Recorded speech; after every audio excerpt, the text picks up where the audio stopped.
This is Bromley, in the southeast of England. Transworld Sport headed here recently to find out more about a new sport that's been making a bit of a racket lately. The sport in question is touch tennis. A short form of the traditional game, touch tennis is played on a surface roughly half the size of a standard tennis court.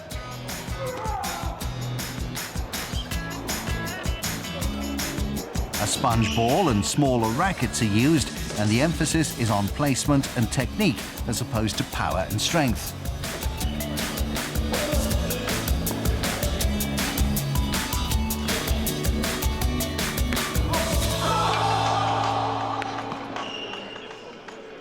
Touch tennis was founded in 2002 by 40-year-old Englishman Rashid Ahmad. Started off with me finding a way to play with my daughter in a smaller environment. We had a very, very small garden. And about 4 or 5 years later, when a few of my friends got together, we decided to build a website to record the scores. And once it went online, it became viral. And suddenly, before we knew it, we were at where we are now, just under 1,200 players registered and thousands playing around the world. The Battle at Bromley Masters is one of 8 major tournaments in the touch tennis season. The scoring system is the same as in normal tennis, but sets are won by a player reaching 4 games rather than 6.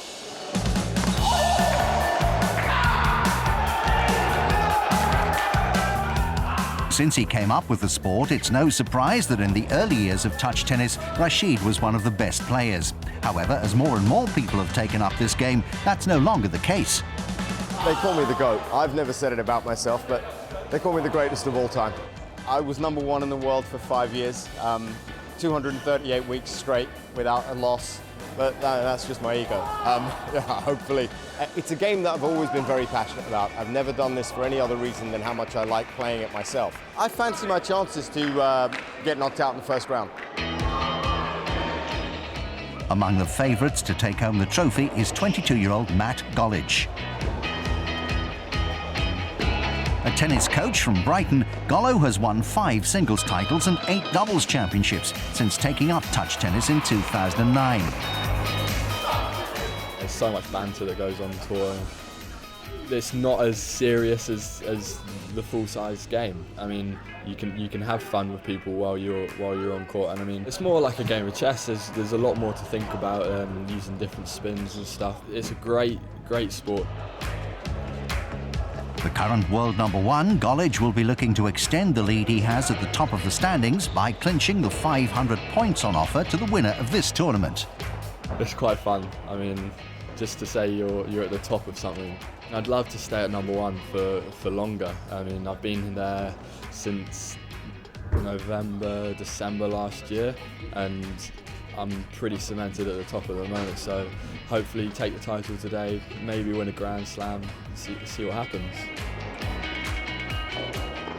Golledge starts the tournament impressively, serving strongly to see off local player Jack Lusher in straight sets. But in one of several early shocks, the world #1 crashes out in the following round after failing to capitalise on 4 match points in the decisive 3rd set.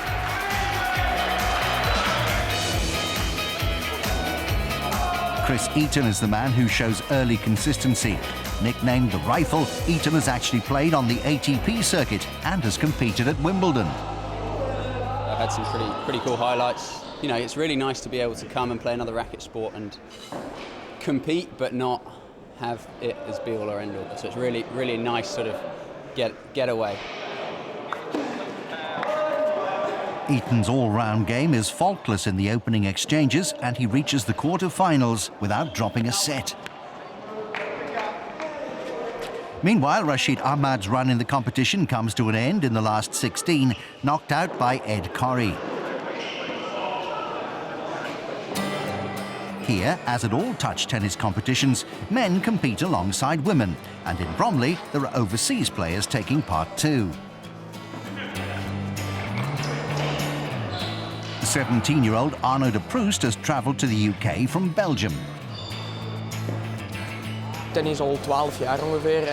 I've been playing tennis for 12 years, and last year I discovered touch tennis. I'm now trying to promote the sport in Belgium. I think it has everything to become an international sport. In touch tennis, you have longer rallies, and it's easier for people that are less accomplished to compete. And that's what makes it fun. On this occasion, the Belgian exits the tournament early, failing to live up to his billing as one to watch. Instead, it's Jonathan Shacklady who takes the field by surprise.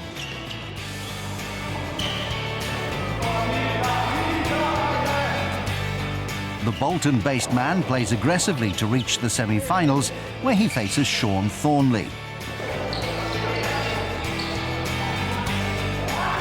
At 1-all, the pair play out a tight third set.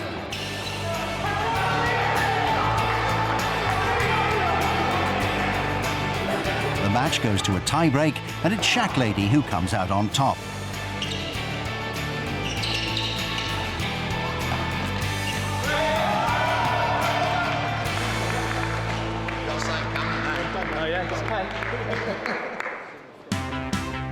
In the final, Jonathan Shacklady takes on Chris Eaton. Going into the clash, the duo have each lost just a single game in the tournament. Eaton starts the stronger of the two, varying his shots to get Shacklady working around the court. The 25-year-old clinches the first set. But in the second, Shacklady comes back strongly. His assertive net play ensures the match goes to a deciding set. Ultimately, though, it's Eaton's experience which tells. He maintains his composure to take his second touch tennis Masters title. I knew he wouldn't give up. You know, he's a really tough guy and a great guy. You know, and that's the beauty of the sport is you can have great rallies and great matches. It feels fantastic. I mean, you know, it's great fun. You know, I've had such a fun day. It's physically really demanding, but you know, it's so rewarding to come out on top.